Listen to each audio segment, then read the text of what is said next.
Baik, saya membawa pakar untuk kita memahami bagaimanakah Pilpres atau pemilihan Presiden Indonesia ini memberikan kesan dan juga apakah yang dibawakan disajikan oleh calon-calon. Kita bawakan Dr. Fitra Faisal Hastiadi, Pengarah Eksekutif Next Policy Indonesia. Dr. Fitra, terima kasih kerana bersama dengan kami pada pagi ini. Dr. Fitra, kita melihat cabaran besar untuk bakal Presiden baru adalah mengurus cabaran ekonomi. Dan sudah pasti kalau kita melihat ekonomi Indonesia pada suku ketiga 2023 menyederhana pada 4.94% berbanding 5.72% pada tempoh yang sama 2022. Dan sudah pasti pertumbuhan ekonomi di atas 5% ini amat penting untuk Indonesia bagi menyediakan peluang pekerjaan bagi setiap sejuta lebih graduan yang dilahirkan setiap tahun di Indonesia. Bagaimana pada pandangan Dr. Fitra sendiri melihat tawaran ekonomi setiap gandingan calon dalam pemilihan presiden pada kali ini? Iya, pertumbuhan ekonomi selalu menjadi fokus karena, eee, itu adalah cara untuk kemudian menyerap tenaga kerja, itu adalah cara kemudian untuk, tumbuh dan berkembang. Nah, dalam konteks itu memang kita melihat dalam beberapa tahun terakhir Indonesia mampu untuk mempertahankan pertumbuhan ekonomi di level 5%. Nah, dan ini akan terus berlanjut sampai, tahun-tahun berikutnya. Bahkan tahun ini saja meskipun di kuartal 3 ada sedikit pelambatan, 4,94%, tapi forecast kami masih meyakini bahwa tahun ini masih bisa tumbuh di atas 5%.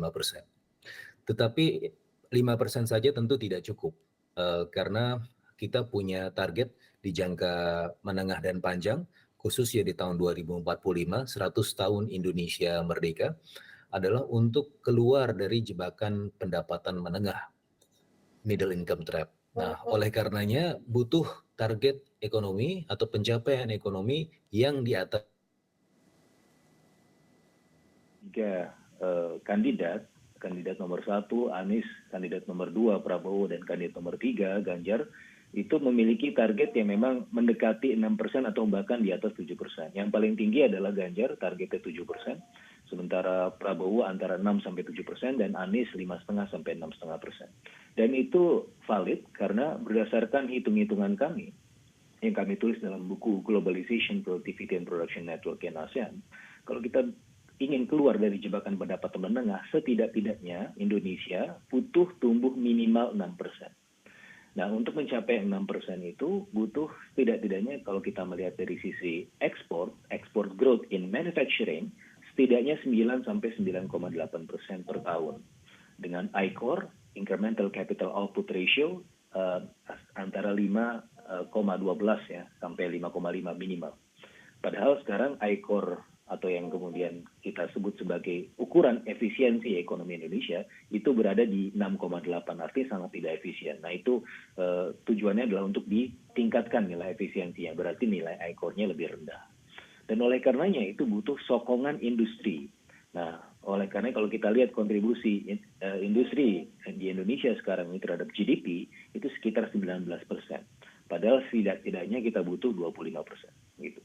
Nah, untuk yang mencapai 6% ini memang agak sulit, gitu ya, itu yang pertama. Yang kedua adalah kalaupun dicapai, ada potensi economic overheating, risiko atau risk economic overheating. Nah, untuk kemudian mencegah risiko-risiko tersebut, maka dibutuhkan 3 pilar. Pilar yang pertama adalah pilar infrastruktur, ya. Yang kedua adalah pilar sumber daya manusia, human capital, dan pilar yang ketiga adalah pilar institusional. Maka reformasi birokrasi, pencegahan korupsi, pembangunan infrastruktur, dan juga pembangunan sumber daya manusia menjadi sangat krusial. Tanpa itu, maka kita tidak akan mencapai target-target tersebut. Dan ketika kita mencapai atau ingin mencapai target 6% atau 7% tadi, butuh strategi yang juga inklusif. Jadi tumbuh tidak sekedar tumbuh, karena kalau kita lihat elastisitas penyerapan tenaga kerja setiap penambahan 1% pertumbuhan ekonomi di Indonesia semakin lama semakin berkurang atau semakin inelastik. Artinya ke depan kita juga harus membangun pertumbuhan ekonomi ini juga inklusif, artinya mampu untuk menyerap tenaga kerja kita. Oleh karenanya butuh tadi sebagaimana saya sampaikan tadi compatibility antara penyediaan SDM dan pembangunan infrastruktur dan industri, supaya industrinya nanti juga mampu menggunakan SDM atau sumber daya manusia, human capital yang handal, sehingga ini mampu untuk berjalan seiring ya dan sejalan gitu. Doktor, bagaimana untuk kita melihat bahawa apa yang disentuhkan tadi banyak, ini bukan eksklusif kepada Indonesia, permasalahan ini. Cabaran yang sama dihadapi di Malaysia juga. Dari segi mungkin tenaga kerja, ekonomi, dari segi membina infrastruktur, human capital dan juga reformasi ini sedang pun dilaksanakan di rantau ini kalau kita melihat. Salah satu cabarannya lain yang kita boleh melihat kerana ini juga berkait iaitu soal pengangguran belia. Kerana inilah kita ingin sediakan kepada mereka dan juga soal modal insan tersebut. Dan ini antara cabaran besar di Indonesia dan juga di rantau ini. Menurut Bank Dunia kalau kita melihat secara puratanya Indonesia menambah sekitar 2.4 juta pekerjaan baru dari 2009 hingga 2019 dan juga kadar pengangguran ketika ini berada pada sekitar 5% lebih, 5.32%.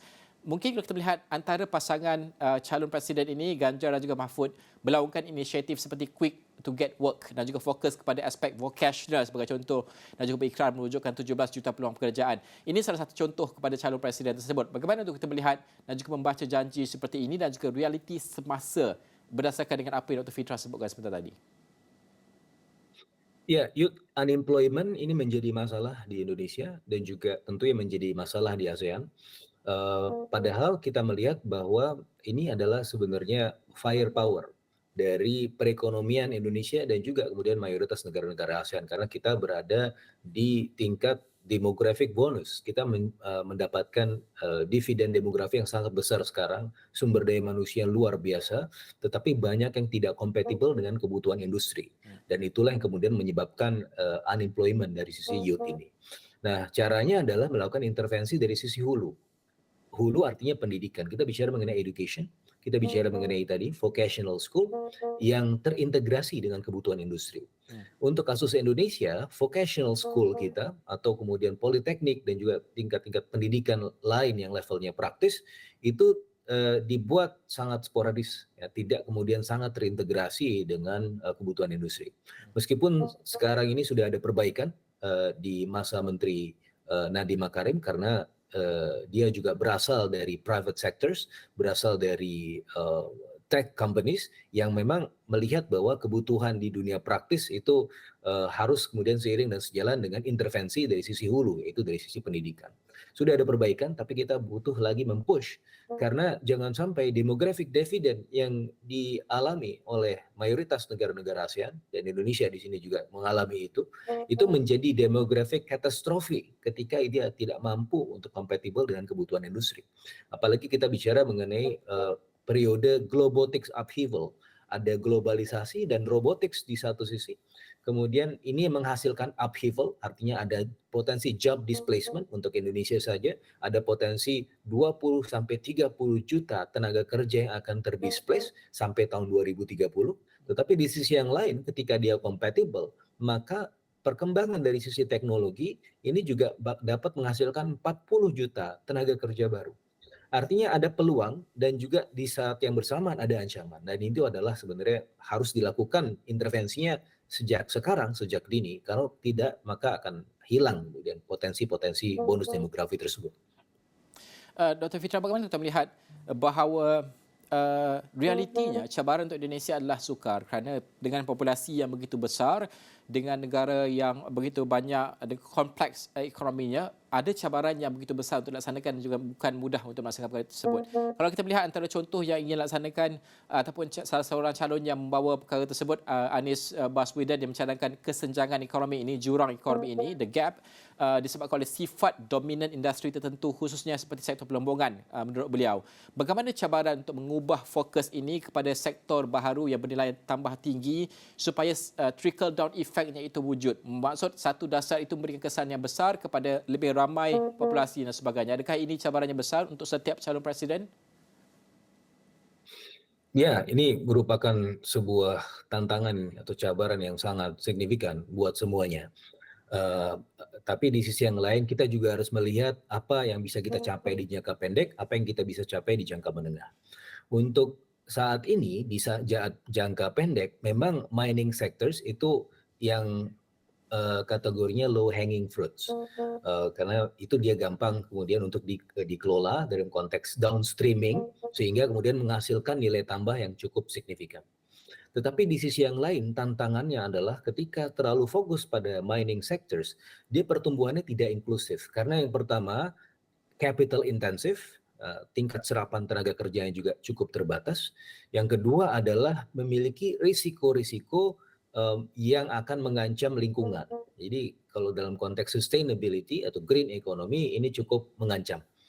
Nah, tetapi memang dia creating value yang sangat signifikan. Kalau kita lihat untuk Indonesia, data antara tahun 2014 sampai tahun 2019 terdapat peningkatan ekspor in stainless steel 188% per tahun.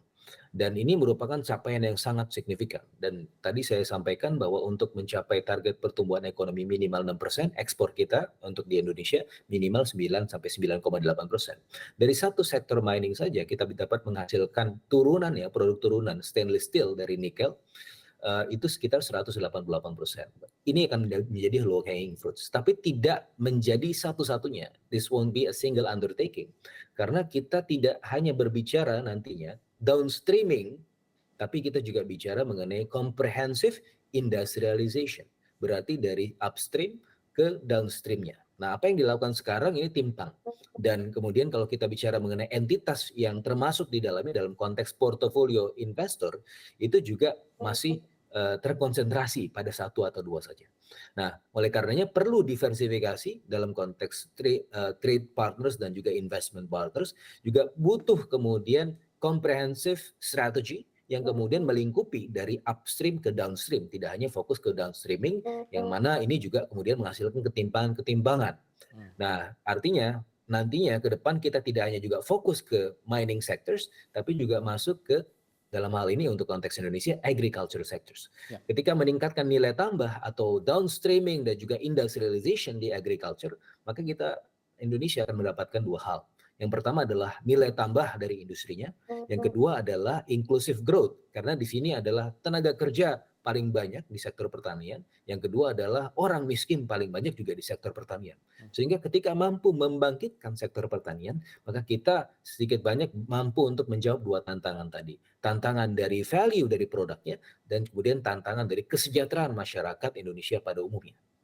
Dr. Fitra, bagaimana kita melihat bahawa itu adalah dari segi sektor yang perlu diberikan tumpuan kepelbagaian dan juga nilai dalam sektor tersebut yang akan mewujudkan inklusiviti. Tetapi pada masa yang sama seperti calon Presiden Pak Anies juga melihat kepada strategi pertumbuhan dipacu perbandaran yang memberi tumpuan kepada 14 bandar di sekitar Indonesia yang mungkin menjadi enjin pertumbuhan yang dinamik pada hemat beliau. Adakah langkah ini terhadapan berbanding dengan calon lain kerana kita sudah belajar banyak perkara apabila kita memberikan tumpuan kepada bandar-bandar tertentu. Pertama sekali ada bandar-bandar lain yang ketinggalan dan kedua adalah migration ataupun perpindahan penduduk itu akan berlaku dan juga kepadatan akan berubah mengikut bandar-bandar dan sebagainya. Bagaimana untuk kita membaca inisiatif ataupun laungan ini? Ya, sebenarnya tiga capres memiliki strateginya masing-masing, tetapi saya rasa ketiga-tiganya memiliki fokus yang sama. Fokusnya adalah membangun Indonesia, tidak hanya membangun Jawa. Nah, oleh karenanya calon nomor 1 ini memiliki semacam distribusi pembangunan, ya, perbandaran tadi, kita bicara mengenai pembangunan kota-kota yang di luar Jakarta. Tetapi di sisi yang lain nomor 2 dan nomor 3 ketika fokus di IKN, Ibu Kota Negara, yang mana itu posisinya adalah di Kalimantan, itu juga kemudian fokus pada pembangunan infrastruktur kota yang berada di luar Jawa. Sehingga saya rasa ini suatu strategi yang meskipun berbeda variasinya, yang satu fokus kepada distribusi kota-kota, yang satu lagi berdistribusi pada pembangunan ibu kota di luar Jakarta atau di luar Jawa, tetapi dampaknya saya rasa mirip. Karena ini adalah kita bicara mengenai pembangunan Indonesia, dan bukan hanya pembangunan Jawa. Dalam konteks itu memang tantangannya adalah bagaimana di level implikasinya atau implementasi di lapangan. Karena untuk membangun kota-kota tersebut atau membangun ibu kota tentunya membutuhkan investasi atau uang yang sangat banyak. Porsi dari national budget itu dibuat memang tidak terlalu dominan harusnya. Karena kita harus banyak melibatkan investor-investor untuk masuk. Dan oleh karenanya penting kiranya Indonesia juga untuk kemudian menjalin hubungan yang jauh lebih erat dengan negara-negara di ASEAN dan negara-negara besar lainnya untuk kemudian mampu untuk berpartisipasi dalam pembangunan infrastruktur kota tersebut. Karena Indonesia saja tidak mampu untuk membangunnya sendirian. Dr. Fitra, untuk kita melihat bahawa ramai juga yang melihat bahawa bagaimanakah dasar yang telah pun dijalankan oleh Pak Jokowi sebagai contoh akan diteruskan sama ada oleh calon-calon sedia ada. Ya, projek-projek seperti pembangunan Nusantara dan sebagainya itu adalah yang besar. Tapi kalau melihat kepada sisi dasar yang akan diteruskan, sebagai contoh calon Pak Prabowo dan juga Gibran melihat kepada pengekalan dasar downstreaming oleh Jokowi dan juga mewujudkan level playing field ini bagi ekonomi Indonesia. Adakah kesan dasar seperti ini sudah kelihatan dan sekiranya diteruskan penerimaan rakyat itu akan penerimaan rakyat Indonesia itu akan ada di kalangan calon tersebut disebabkan oleh penerusan dasar seperti ini, dan bagaimanakah penerusan dasar seperti ini juga penting untuk ekonomi Indonesia, the consistency tersebut.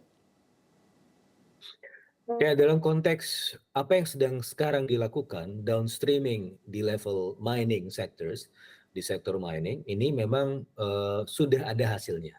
Sebagaimana yang saya sampaikan tadi, ada peningkatan dari sisi ekspor in mining sectors, produk-produknya, entah itu stainless steel atau produk-produk yang lain.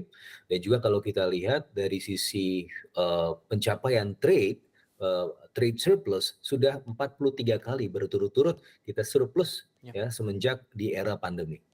Nah, tetapi ini saja tidak cukup. Sebagaimana yang saya sampaikan tadi bahwa downstreaming itu satu hal, tetapi dia belum mencangkup inclusivity. Untuk dia bisa menjadi lebih inklusif, berarti dia harus bergerak tidak hanya di downstreaming, tetapi juga kemudian di upstreamingnya, atau kita menyebutnya sebagai comprehensive industrialization. Dan dalam konteks pemilihan investornya, kita masih sangat tergantung pada China. Ya. Dalam konteks ini ada potensi crowding out potential investors. Dan itu terjadi di lapangan, tidak hanya secara anekdotal, bahkan secara umum ini terjadi hampir di setiap investor yang ingin masuk ke Indonesia. Ketika dia melihat China, maka akan ada keengganan untuk masuk. Itu yang pertama. Kita harus melebarkan portofolio investorsnya. Yang kedua adalah ya untuk menggesernya tidak hanya di mining sectors, karena mining sectors ini terbukti tidak inklusif, dia timpang karena dia capital intensif, maka perlu untuk sektor-sektor lain juga hadir dan kemudian dibangun industrinya supaya menghasilkan pertumbuhan yang jauh lebih inklusif tadi. Dr. Fitra, saya suka apabila Dr. Fitra menyentuh tentang pelaburan ini yang kebergantungan kepada China itu sebagai besar. Ini soalan saya yang seterusnya. Kerana kalau kita melihat mungkin apa yang dilaksanakan oleh pemerintahan Pak Jokowi sebelum ini, meskipun bukan negara China, seperti dengan TikTok sebagai contoh, memastikan bahawa kesan itu harus didasari di peringkat tempatan dengan Tokopedia dan sebagainya, harus ada ruang dan juga market share dalam perkara tersebut. Ini antara contoh bagaimana untuk memastikan bahawa hak Indonesia itu terjamin. Sebagai contoh, dalam konteks ini kepelbagaian pelaburan yang ingin dilaksanakan oleh Indonesia ini ada kalanya sukar kerana kuasa besar China di rantau ini amat kuat dan sebagainya. Tetapi tidak boleh dinafikan kekuatan Indonesia itu sendiri. Kerana Indonesia sebagai contoh telah terhadapan dari segi bagaimana dalam kumpulan G20, dalam ASEAN dan sebagainya. Bagaimana untuk kita melihat calon presiden ini akan mampu mempelbagaikan sumber pelaburan. Kerana rantau ini pada akhirnya menjadi rantau strategik untuk pertembungan kuasa antara Amerika Syarikat dan juga sekutu dan juga negara China.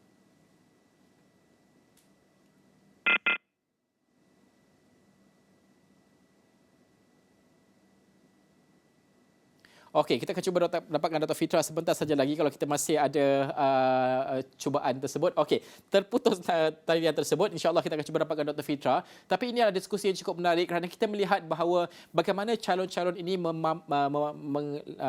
membentangkan apakah idea mereka dan sebagainya. Kerana kita melihat dari segi pelaburan yang ingin dipelbagaikan dengan China dan sebagainya, ini juga akan mencerminkan bagaimanakah pengaruh negara-negara besar di Amerika Syarikat dan negara sekutu akan mula memasuki kawasan tersebut, kawasan ini, rantau ini, dan juga bagaimana keseimbangannya dengan pelaburan yang besar oleh negara China di rantau ini. Dan juga kedua, bagaimana kita juga ingin melihat bahawa peranan Indonesia yang pernah menjadi tuan rumah sebelum ini dalam konteks G20, dalam konteks ASEAN dan sebagainya, mencerminkan pengaruh besar Indonesia dalam rangka kedudukan dan juga hala tuju perjalanan geopolitik di peringkat antarabangsa. Itu juga akan dimainkan peranan yang penting untuk siapakah bakal presiden Indonesia yang seterusnya akan dipilih oleh rakyat Indonesia. Okey, itu adalah bagaimana untuk kita melihat perkara tersebut dari masa ke masa. InsyaAllah kita akan melihat dan juga bincangkan tentang pemilu dan juga pemilihan presiden Indonesia untuk 2024.